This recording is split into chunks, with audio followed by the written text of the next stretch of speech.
Hi, I'm Rabe, Chaplain at Bickford Assisted Living here in Quincy.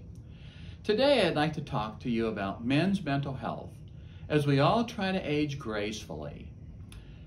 The Bible states in Luke 2:52 that our health consists of four parts. There's the physical, there's the spiritual, the social, and then there's the mental part. And the mental part is what we'd like to talk about today. Let me define in my own words what mental health is. I think after thinking about this to some degree, mental health would probably fit into this definition: accepting and adjusting to the realities of life.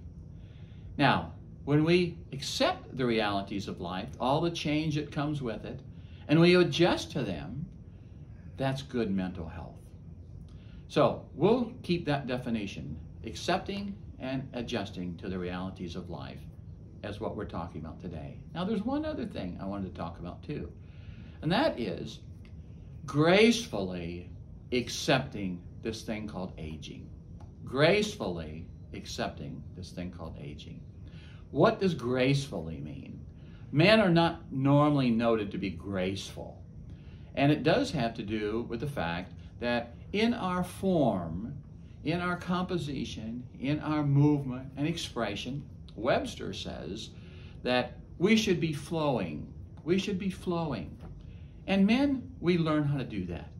And to have good mental health, we're going to be gracefully aging. I'm 75 years of age this year. I can remember when I was 13 years of age, when my grandfather was 75. Now in this picture, he's not 75, he's closer to about 25. But I can remember when grandfather was 75. And honestly, I think that grandfather was the one that taught me how to mentally age with grace. And I kind of remember that by ABCDs. The ABCDs. A would be accept change, he says. Things happen. Time happens. All things change.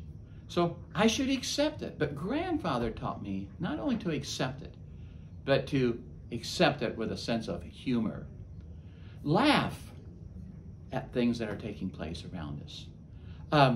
Grandfather would usually say, you're either going to laugh at something or you're going to cry about it. I'm choosing to laugh about it and be happy. I'm choosing things that I want to be happy about. So choose those things. Yeah, I'm getting a little bald, and I laugh about that.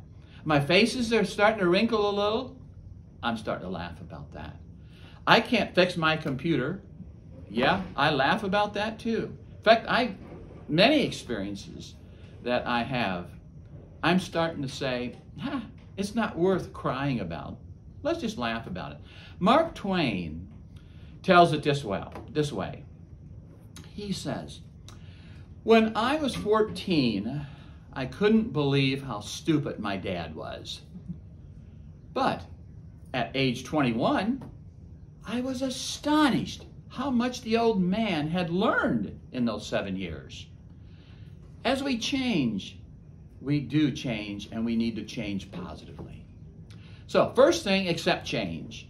Second thing, be yourself.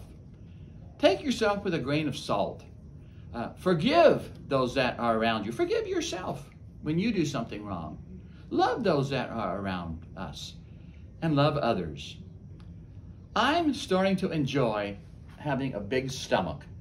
And the stomach keeps growing, and I call it my muscle, and I just laugh about it.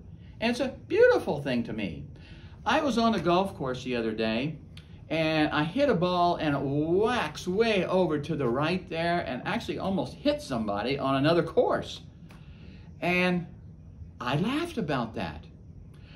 We need to laugh about some of the things that come our way when we are seeing that things aren't the way they used to be.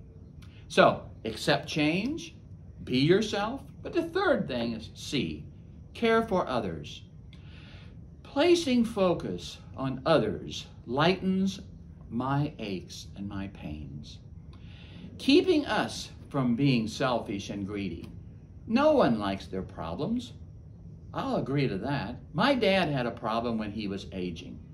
My mother died at a very young age, and I can still remember my dad had a problem because what he did is he got so focused on that he started to focus on his problems. But he got a friend. He got a friend. Within a few years after my mother died, he got a friend. At the ripe old age of 77 years old, my father got a girlfriend. And we loved this lady in the family.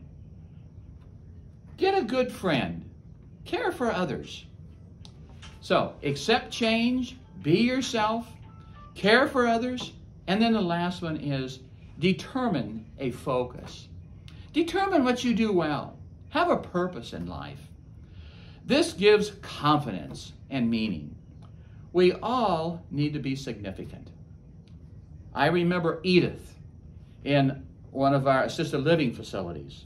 Edith made teddy bears for those that were in Blessing Hospital, for the children down there. At 102 years of age, she was making teddy bears, small teddy bears. I remember Jerry in one of our assisted living facilities. Jerry makes card holders. These things here, he makes these so that people can sit down and place their playing cards in here and not be able to have to hold them in their hands. Jerry was a furniture maker before he did this. Jerry found a focus. Jerry determined, and Edith determined, that they were going to do the things that they could do well. All this to say is that aging is a beautiful gift from God. Golden years gives opportunity to share. We've learned a lot, and to share that with others. Job says it this way in Job 12:12. Wisdom is with aged men. With long life is understanding. Thank you.